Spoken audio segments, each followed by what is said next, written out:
Dad, did Mom leave already? She sure did. She wanted to get there extra early in hopes of being first in line at the Lissette prize panel. Dad, focus. Mom was supposed to take me to the salon to get my hair straightened. It's picture day. She was now.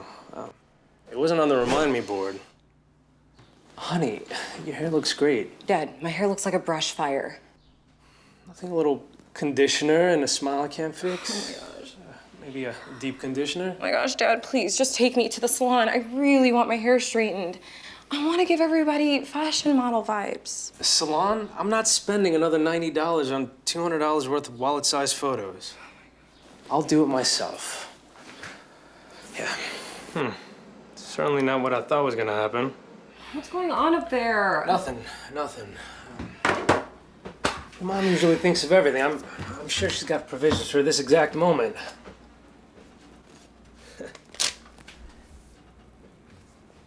Straight hair isn't for special occasions. Healthy hair is. Come on.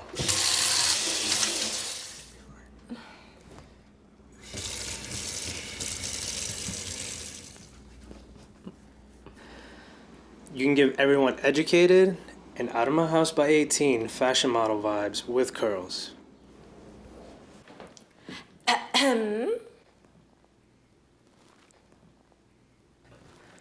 My curl queen, yes! Okay, Dad, take like 40 S's off of that yes. All right? I'll see you later. Mwah.